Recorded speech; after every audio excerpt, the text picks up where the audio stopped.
Anna Senesh est cette héroïne juive hongroise qui avait choisi de vivre en Palestine, qui a choisi la Palestine sous mandat britannique en 1939 et qui a fait partie en 1944 d'un commando juif qui a sauté derrière les lignes nazies, qui est donc venu de la terre promise, qui a sauté derrière les lignes nazies pour tenter de porter secours aux Juifs qui étaient pris dans l'horreur de la Shoah. Donc elle incarne à la fois la solidarité désespérée des Juifs de Tel Aviv, des Juifs de Jérusalem, de toute cette communauté qui regroupait à l'époque en 1944 déjà 500 000 Juifs et qui assistaient, désespérés par leur impuissance, à l'extermination de leurs frères européens. Donc elle a tenté de rejoindre la Hongrie. Elle l'a rejointe,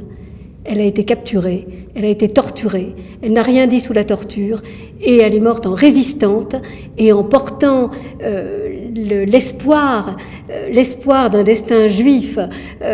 national au cœur de la nuit des Juifs européens. Alors si j'ai voulu écrire cette biographie, qui est la première en français qui retrace le destin d'Anna Senesh, c'est qu'elle est injustement méconnue en France. Elle est extrêmement connue en Israël, où de nombreuses rues portent son nom. C'est une poétesse, c'est une très belle figure de la littérature israélienne, mais en France, son destin a été un petit peu oublié. Et donc aujourd'hui, je crois que c'est le moment de retracer à travers elle la solidarité des Juifs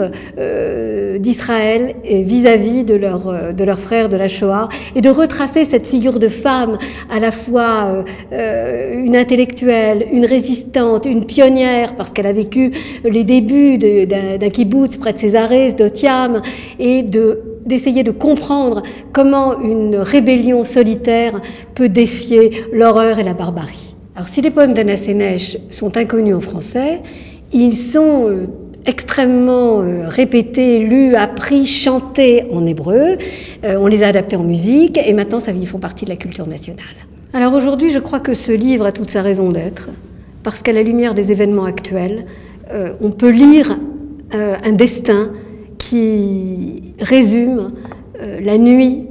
et la lumière d'Israël, la nuit et la lumière du peuple juif.